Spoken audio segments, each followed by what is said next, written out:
नमस्कार दोस्तों, स्वागत है आपका अपने YouTube channel brilliant mind studies पर। आज हम बात करेंगे Rajasthan graduation level set CET पर। CET की फुल फॉर्म है कॉमन एलिजिबिलिटी टेस्ट। जैसा कि आप जानते हैं, यह जो परीक्षा है RSSB Rajasthan staff selection board द्वारा आयोजित की जाती है और CET के स्कोर के आधार पर कई सरकारी भर्तियों में अप्लाई किया जा सकता है। तो गाइस, आपको इसके बारे में डिटेल जानकारी मिलेगी, तो वीडियो पर अंत तक बने रहें और वीडियो को लाइक करें और अगर चैनल पर नए हैं तो सब्सक्राइब करें। तो अब डिटेल में बात करते हैं। तो ये जो CET है, ये ग्रेजुएशन लेवल की हम बात करेंगे। तो इसमें जो है कंडक्टिंग बॉडी जो है हमारी राजस्थान स्टाफ सिलेक्शन बोर्ड है। तो और इसका एग्ज़ाम का क्या नेम है हमारे पास, Rajasthan common eligibility test graduation level. तो इसके बाद हम आगे बात करते हैं पर्पस। तो ये जो CET है, ये एक एलिजिबिलिटी एग्ज़ाम है और क्वालिफाइंग CET अलाउ क्या करता है कि राजस्थान ग्रेजुएशन लेवल के रिक्रूटमेंट में ये अप्लाई कर सकें। तो इसके साथ जो है हमारे पास आगे इम्पॉर्टेंट डेट्स, तो नोटिफिकेशन रिलीज़ हुई थी हमारी 2 जुलाई को, 2 जुलाई को। इसके बाद जो है जो एप्लीकेशन स्टार्ट हैं, तो एप्लीकेशन स्टार्ट इसमें 4 जुलाई से हैं और जो लास्ट डेट है वो 2 अगस्त तक है। इसी तरह से जो करेक्शन डेट है वो यहाँ पे हमारे पास 8 अगस्त रहने वाली है और जो एग्ज़ाम डेट है वो 1 दिसंबर से लेकर 3 दिसंबर 2026 तक ये होने वाले हैं। इसके बाद हम आगे बात करते हैं, तो कैटेगरी वाइज जो है एज रिलैक्सेशन क्या मिलने वाली है। तो जो एज रिलैक्सेशन है यहाँ पे वो 1 जनवरी 2027 के अकॉर्डिंग जो मिनिमम एज है वो 18 है और 18 ईयर्स है और इसी तरह से मैक्सिमम एज जो है वो 40 ईयर्स है। इसके बाद जो हम आगे बात करते हैं, इसमें जो एज रिलैक्सेशन मिलेगी किस तरह, तो जो जनरल मेल है उनके लिए कोई भी एज रिलैक्सेशन नहीं है।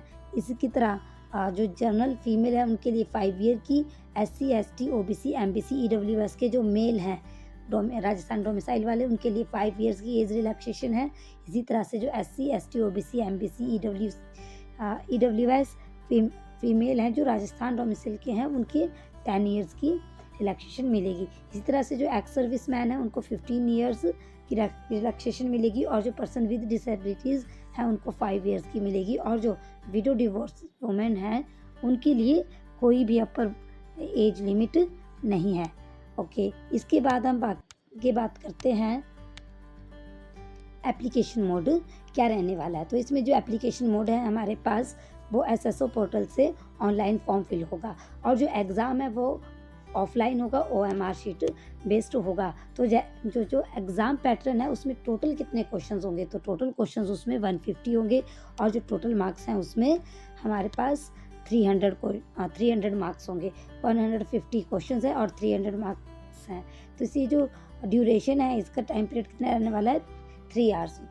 3 घंटे में जो है 150 क्वेश्चन करने हैं जिनके मार्क्स 300 होंगे और ये सारे जो हैं MCQs होंगे, मल्टीपल चॉइस क्वेश्चन। और जो नेगेटिव मार्किंग की अगर हम बात करें, तो नेगेटिव मार्किंग में जो है हमारे पास इसमें 1/3 मार्क की नेगेटिव मार्किंग होने वाली है, रहने वाली है। इसमें करेक्ट आंसर के लिए हमारे पास 2 मार्क्स मिलेंगे और एक रॉन्ग आंसर के लिए 1/3 मार्क्स इसमें से काट लिए जाएंगे, 0.33 मार्क्स। इसी तरह से हमारे पास जो है ईच क्वेश्चन के लिए 5 ऑप्शंस रहने वाली है, A B C D E। और अगर आप do not want to attempt a question, attempt नहीं करना चाहते तो आपको ऑप्शन E फिल करना होगा। अगर आप living a question blank without marking any option including E में also attract 1/3 mark ability penalty. अगर आपको नहीं आता है तो आपने अगर नहीं करना चाहते हैं किसी भी ऑप्शन को चूज़, तो आपको E ऑप्शन जो है वो टिक करनी पड़ेगी, अदरवाइज़ आपके जो मार्क्स हैं वो कट सकते हैं, जो कि आपकी 1/3 मार्क्स हैं। इसी तरह से अगर हम बात करें सब्जेक्ट्स की, तो कौन कौन से सब्जेक्ट CET में पूछे जाएंगे, तो उसमें सबसे पहले जो हमारे पास आता है वो है general science, Indian history, polity, geography and current affairs. इसी के साथ हमारे पास जो है Rajasthan history, history, culture, geography and polity, general Hindi and English, reasoning and mental ability, basic numerical ability और बेसिक कंप्यूटर से क्वेश्चन आने वाले हैं। तो इसके बाद अगर हम बात करें तो जो मार्क्स लाने के लिए क्या क्राइटेरिया है, तो जो टोटल 300 मार्क्स का पेपर है जिसमें 150 क्वेश्चन है, उसमें से जो है जनरल जिसे हम कहते हैं अनरिजर्व के लिए, ओबीसी और ईडब्ल्यूएस के लिए 40% मार्क्स लाना जरूरी है। 40% मार्क्स का मीन्स है हमें 120 मार्क्स लाने ही पड़ेंगे जनरल वालों को। इसी तरह से SC, ST, PWD के लिए ये 35% है, जिसका मतलब है 105 मार्क्स। अच्छा, अब आगे हम बात कर लेते हैं कि जो पोस्ट हैं ये क्या कवर करती हैं। तो ये जो CET है, कॉमन एलिजिबिलिटी टेस्ट है, ये कौन कौन से रिक्रूटमेंट के लिए काम में आएगा। तो इसमें जैसे हमारे पास पटवारी हो गया, पटवारी के बाद हमारे पास वीडियो का हो गया, जूनियर अकाउंटेंट हो गया, तहसील रेवेन्यू अकाउंटेंट हो गया, जेलर, हॉस्टल सुपरिटेंडेंट ग्रेड 2 के में, सुपरवाइज़र में, प्लेटून कमांडर में, इसी तरह से और भी जो ग्रेजुएशन लेवल पोस्ट होंगी उसमें जो है हमारा CET काम में आएगा। इसके मार्क्स वहाँ पे यूज़ होंगे। इसके बाद अगर हम बात करें आगे तो जो सिलेक्शन प्रोसेस है वो क्या रहेगा। तो जो सिलेक्शन प्रोसेस है उसमें सबसे पहले जो है CET एग्जामिनेशन होगा, उसके बाद जो है मेन एग्जामिनेशन होगा, जो भी हमारे पास पोस्ट रहेगी उसके अकॉर्डिंग, उसके बाद डॉक्यूमेंट वेरिफिकेशन और उसी के अकॉर्डिंग जो है फाइनल मेरिट लिस्ट बनेगी। अच्छा, अब ये जो हमारे पास CET है इसके स्कोर जो है वैलिड कब तक रहेंगे। तो इसकी जो वैलिडिटी है हमारे पास 3 ईयर्स की रहने वाली है। 3 ईयर्स तक ये जो CET है वैलिड रहने वाला है। इसके बाद अगर हम बात करें तो इसके फॉर्म फिल के लिए हमारे पास क्या क्या डॉक्यूमेंट्स रिक्वायर्ड है, क्या क्या डॉक्यूमेंट्स होने चाहिए। तो इसमें हमारे पास सबसे पहले तो ग्रेजुएशन सर्टिफिकेट होना चाहिए, मार्कशीट। इसके बाद Aadhaar card, passport size photograph, signature और कैटेगरी सर्टिफिकेट अगर आपका कोई है तो वो होना चाहिए। अच्छा, अगर जैसे कि हम पूरी इसमें जानकारी को बताएंगे तो ये जो वीडियो है थोड़ी लंबी बनने वाली है, तो कृपया आप इसके ऊपर वीडियो पे बने रहें। अच्छा, इसके बाद हम बात करेंगे कि जो फॉर्म फिलिंग है उसका क्या प्रोसीजर रहने वाला है। तो जो फॉर्म फिलिंग का प्रोसीजर है उसमें क्या है, सबसे पहले कि ऑनलाइन जो एप्लीकेशंस हैं वो SSO portal, Rajasthan SSO portal के अकॉर्डिंग होगी, उस पर आपकी होगी। तो उसमें जो है जो फॉर्म आउट होंगे इसमें कैंडिडेट को पूरा 1 टाइम रजिस्ट्रेशन फिल करना होगा, जो लिंक करना पड़ेगा आधार और जन आधार को। इसके बाद आ गया हमारे पास स्टेप बाय स्टेप क्या प्रोसीजर रहने वाला है।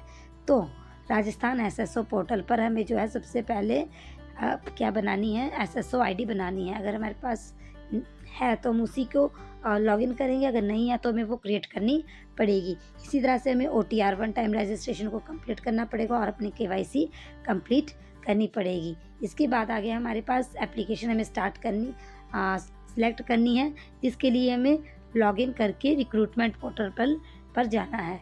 अच्छा, इसके बाद हम आगे बात करते हैं तो हमें क्या करना है,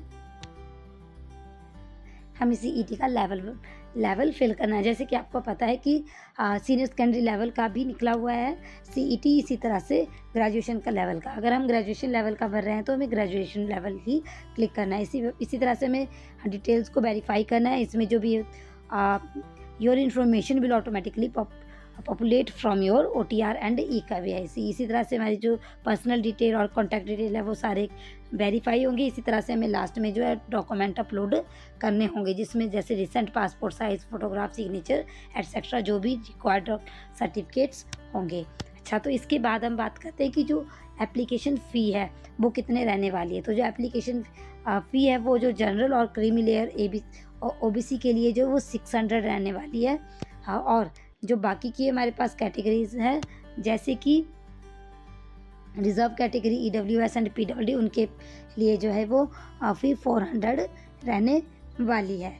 अच्छा, इसके बाद आ गया हमारे पास कि फाइनल सबमिशन। तो इसके बाद जो है हम 1 टाइम पासवर्ड का यूज़ करके जो है इस फॉर्म को सबमिट कर देंगे और जो है कॉपी को प्रिंट कर लेंगे।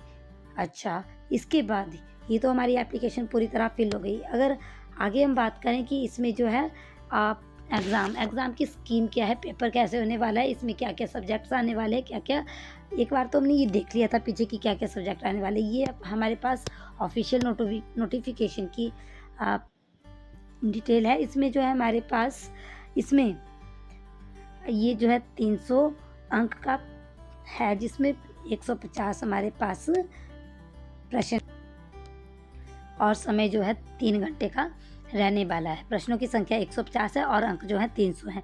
इसके बारे में हमने पहले भी देख लिया कि क्या क्या आने वाला है। इसके बाद अगर हम बात करें तो कि सभी प्रश्न जो है वो 2 अंक के होंगे और 1/3 जो है नकारात्मक अंकों के, दैट इज़ नेगेटिव मार्किंग होगी। अच्छा, अब अगर हम डिटेल सिलेबस की बात करें तो डिटेल सिलेबस में जो है हमारे पास सबसे पहले अगर हम बात करें तो इसमें क्या है, डिटेल सिलेबस में हमारे पास सबसे पहले रहने वाला है history of India and Rajasthan, जो स्पेशल रेफरेंस है उसके अकॉर्डिंग ही चलने वाला है। तो इसमें जो है इंपॉर्टेंट इवेंट्स हो गए, social and religious reform movement है वो आने वाले हैं। इसी तरह से इंडियन फ्रीडम मूवमेंट्स आने वाली है, राजस्थान कंट्रीब्यूशन रिवोल्ट ऑफ 1857, इसी तरह से post independent nation building and Nehru era आने वाला है। इसी तरह से इंटीग्रेशन ऑफ राजस्थान आने वाला है। अगर हम आगे देखें तो इसमें जो है हमारे पास history, art, culture, literature, tradition and heritage of Rajasthan से हमारे पास क्वेश्चन आने वाले हैं। इसमें जो है हमारे पास ancient civilisation and archaeological sites of Rajasthan, जैसे कि हमारे पास कालीबंगन, अहर, घनेश्वर, बलत्थर और बैरथ होने वाला है। इसी तरह से हमारे पास जो significant events of history of Rajasthan from prominent rulers and their administrative and revenue systems आ सकते हैं, इसमें से क्वेश्चन आएंगे। इसी तरह से salient features of architect, fort and monuments, art, painting, art, craft. इसी तरह से मेजर लिटरेरी वर्क आ गया, fair, festival, folk music, folk dance, Rajasthan culture और religious movements and folk deities of Rajasthan. इसी तरह से इंपॉर्टेंट हिस्टोरिकल साइट्स से क्वेश्चंस आने वाले हैं। इसी तरह से अगर हम ज्योग्राफी की बात देखें तो ज्योग्राफी में हमारे पास बहुत सारे टॉपिक यहाँ पे दिए गए हैं। इसी तरह से फिजिकल फीचर्स आ गया, क्लाइमेट एंड मानसून सिस्टम आ गया, मेजर रिवर सिस्टम आ गया, लेक एंड ओशन आ गया, वाइल्ड लाइफ सेंचुरीज। इसी तरह से major crop wheat, rice, cotton, sugarcane, coffee, major crops आ गई। इसी तरह से मेजर मिनरल्स आ गए, energy resources, major industrial region, national highways, population, disaster management and climate change से रिलेटेड क्वेश्चन ज्योग्राफी में आ गए। इसी तरह से जो है हमारे पास ज्योग्राफी ऑफ राजस्थान से भी बहुत सारे क्वेश्चंस यहाँ पे बनने वाले हैं। इसी तरह से ये क्या आने वाला है हमारे पास, राजस्थान के विशेष संदर्भ में भारतीय राजनीतिक व्यवस्था, इसमें से क्वेश्चन आने वाले हैं। इसी तरह से भारत की अर्थव्यवस्था इसमें आएगी, राजस्थान की अर्थव्यवस्था को इंक्लूड किया गया है, विज्ञान और प्रौद्योगिकी को इंक्लूड किया गया है। इसी तरह से जो है हमारे पास तार्किक विवेचन और गणित, मैथमेटिक्स को लिया गया है। इसी तरह से जो है हमारे पास current events and civic duties को लिया गया है, इसमें से भी क्वेश्चन बनेंगे। इसी तरह से हमारे पास जो है कंप्यूटर से क्वेश्चंस बनेंगे, कंप्यूटर के बारे में भी इसमें पूछा जाएगा। इसी तरह से हमारे पास लैंग्वेज की नॉलेज को चेक किया गया, इसमें बहुत सारे टॉपिक्स दे के रखे हैं। इसी तरह से हमारे पास जो लास्ट है वो हिंदी से भी क्वेश्चंस पूछे जाएंगे। तो ये बहुत सारे टॉपिक हैं। इसके बाद जो है हमारे पास आगे जो स्लाइड है वो ये बताती है कि जो बोर्ड की वेबसाइट है वो हमारे पास rssb.rajasthan.gov.in है, जिसके ऊपर सारी इन्फॉर्मेशन आपको मिल जाएगी। इसी तरह से अगर कुछ भी पूछना चाहते हैं, आप संपर्क करना चाहते हैं तो वो 0141 272 2520 पर संपर्क किया जा सकता है। इसी तरह से हमने एक बार फिर से देख लेते हैं कि क्या क्या है इसमें शॉर्ट फॉर्म में अगर हम देखें तो इसमें जो है 4 जुलाई से हमारे पास एप्लीकेशन स्टार्ट हो चुके हैं। ये जो है हमारे पास 18 से 40 ईयर्स जो है हमारे पास एज रहने वाली है। इसमें एज रिलैक्सेशन डिफरेंट कैटेगरीज के लिए हमने देख ली। इसी तरह से 2 जुलाई को नोटिफिकेशन, 4 जुलाई से स्टार्ट, 2 अगस्त तक लास्ट है और 1 से 3 दिसंबर तक एग्ज़ाम होने वाला है। SSO पोर्टल से अप्लाई ऑनलाइन कर सकते हैं और जो एलिजिबिलिटी है वो 3 ईयर्स की रहने वाली है। और इसी के साथ जो है एग्ज़ाम जो है वो ऑफलाइन मोड पे होने वाला है। इसी तरह से हमने अभी क्वेश्चंस का देखा कि 3 आवर्स क्वेश्चन है और इसमें जो नेगेटिव मार्किंग है वो हमारे पास 1/3 की रहने वाली है और जो क्वालिफाइंग मार्क्स जो है वो जनरल ओबीसी और ईडब्ल्यूएस के लिए 40% और एससी और एसटी के लिए 35% रहने वाले हैं। तो अगर आपको ये वीडियोस जानकारी अच्छी लगी तो वीडियो को शेयर करें, लाइक करें, कमेंट करें और YouTube channel brilliant mind studies को सब्सक्राइब करें। And thanks for watching. Bye bye.